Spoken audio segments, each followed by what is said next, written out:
Hello, everyone. My name is Andrew. And my name is Jeremy. And you are listening to Culips.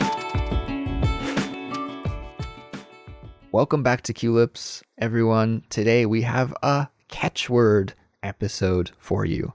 And if you're not familiar with catchword, it is the series where we teach you English idioms and expressions that will polish your English and make you sound more like a native speaker, and also help you to understand English native speakers when they talk to you or when you're watching movies or something like this. The topic for today's catchword episode is expressions that you can use to talk about saving money. And joining me today to help me teach this episode to you all is Jeremy. Hello, Jeremy. Hello there. You know, Andrew, this is something that has been on my mind a lot lately. What is that? Saving money. Saving money. Yeah, that's the topic for today's episode, saving money. Something that I think everybody thinks is a good idea to do, but not everybody is good at doing it. Some people are better than others. True. So we're going to teach you guys two expressions that you can use to talk about saving money today. But before we do that, I want to let everyone know that there is a study guide available for this episode on our website, culips.com. We think it's a great companion to studying along to us while you listen. So visit our website, culips.com, give it a download, and study along with us.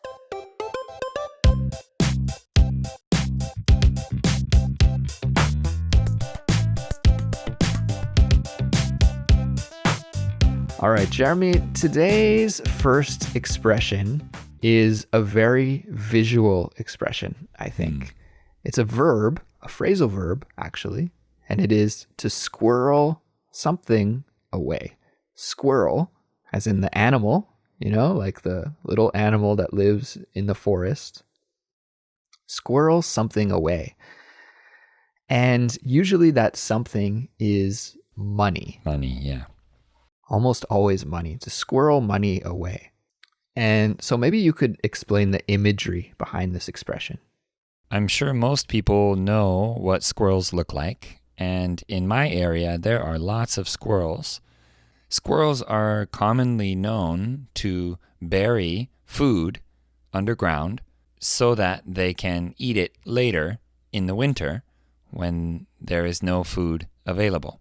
So squirrels will find walnuts or nuts or acorns. They will collect them and bury them in one spot so that they can come back later and have enough food to survive the winter. Exactly. When they're getting a little hungry and they want a snack, they can go back to that spot and find a delicious acorn or something. Yes, exactly. Right. So just like a squirrel will bury some food for the future, kind of saving a resource for the future, when humans squirrel something away, it means that we save money for the future. All right. So anytime that you're squirreling money away, it just means that you are saving money for the future. And we also say put away money in the same context, right? Yeah, put it away, put money away. Exactly. I think we should be careful here. There's a similar sounding expression to squander away. To squander away. That is the opposite. Right. It has the opposite meaning. So if you are very careless with your money and you waste your money by buying stupid things, then you squander your money away. Like to waste. It means to waste your money, right? Yeah. So be careful. Squander and squirrel, kind of similar sounding, right? They're in the same ballpark. So just be careful with those two expressions. They have very opposite meanings. So should we get into our first example? Yeah, let's give it a listen. I was thinking that we should take a road trip soon. Get away for a few days, have some fun. What do you think? I don't know. Sounds expensive. Expensive? You can afford it. You're always working. Yeah, but I'm just trying to be a bit frugal these days and squirrel away some money for the future. In this example that we just heard, two friends were talking about taking a road trip, but one of the friends decided not to go on the road trip because it's too expensive to travel. He's being a bit frugal these days. And frugal means that you are careful with your money, that you're not spending your money on things that are not necessary. So he's saving money, he's squirreling some money away for the future, saving money for the future instead of going on a road trip with his friend. So let's listen to one more example. Yep, let's do it. Whoa, nice watch. Is that a Rolex? Yeah, dude, I just got it. What do you think? It's rad, but how did you afford it? I've been squirreling my money away for years, but I finally decided to live a little, buy something that I've always wanted. In this example, one friend has bought a new watch, specifically a Rolex, which is a very expensive watch. And because he had squirreled his money away for so long, he had enough money saved up to afford the Rolex. But Andrew, honestly, if I were this guy's friend, Yes. I would say that he squandered that money. Yeah. By buying this watch. He squirreled and then he squandered. That's what I would say to him. It's kind of a funny role reversal, right? To squirrel your money away and then squander it. But who knows what was going on in his mind? Maybe he was squirreling his money away for that specific purpose. And I think it's worth it to mention that in both of these examples, it is possible to say put away instead. I've been putting away money for years, something like that. Let's move on to our second expression for today, which is save it for a rainy day. Save it for a rainy day, or to save something for a rainy day. This is a good one. It's a good one. It's a super common expression, and it also is about saving money, right? Yeah. It could be about saving money, but it could also be about other things. Could save something valuable. Like, for example, if I have a very expensive bottle of wine. That's what came into my head too when I was trying to think of an example, is an expensive bottle of wine. Save it for a rainy day. So in this phrase, the term rainy day does not mean a day on which it rains. It is a metaphor for a time when you really need or want something. Right. So if we were to use your example of an expensive bottle of wine, it means you're kind of saving it for a special occasion when you really want to crack it open and celebrate properly. But I think most of the time when we use this expression, it's used to talk about money, right? Talking about saving money so that you can use it when you really want to or when you really need to. I think especially we use this to talk about saving money for uncertainty in the future, right? The rainy day here represents uncertainty, an unforeseen event. Yeah, so saving money for a rainy day might mean like, I don't know if I'll have my job in 5 years. I might be replaced by a robot English teacher. So I better save my money for a rainy day just in case that happens, right? Something like that. So should we get into our first example then? Yeah, let's listen to an example using this expression, save it for a rainy day. When I was a kid, I really wanted a BMX, but my parents couldn't afford one. So what did you do? Well, I got a paper route and I started to earn some money. Oh, cool. And did you end up buying one? No, in the end, I just ended up saving the money for a rainy day. And actually, I have a nice little savings account because of it. In this example, one guy talks about how he ended up saving some money for a rainy day.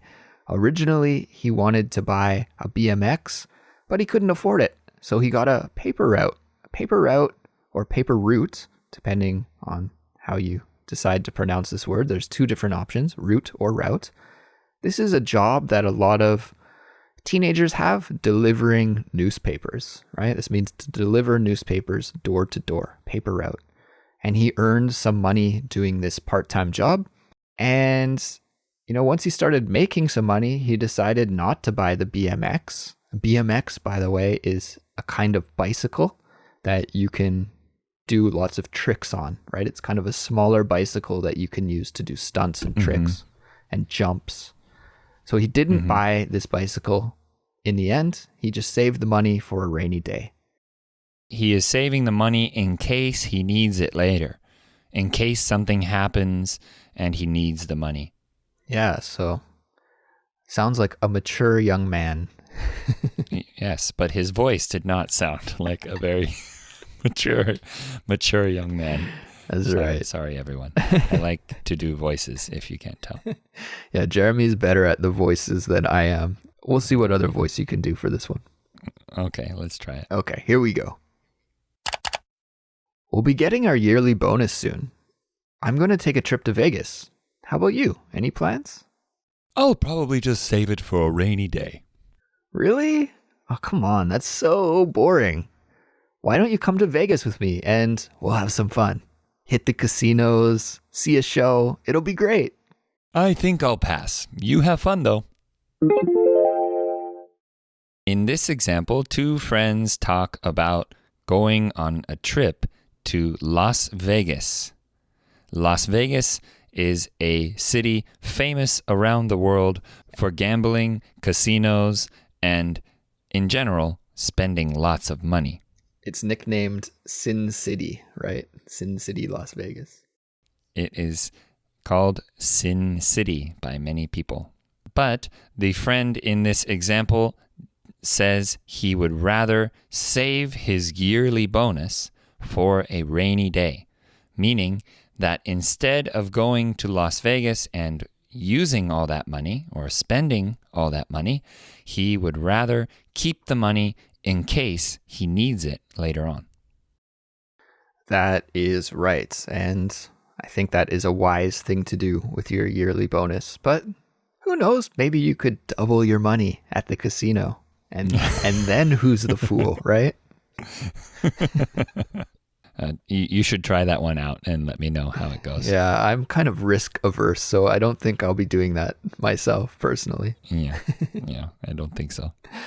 All right, guys, that brings us to the end of today's episode. Just to do a quick recap, we learned two expressions today that you can use to talk about saving money. The first one is to squirrel money away, and the second one is to save it for a rainy day. Save money for a rainy day.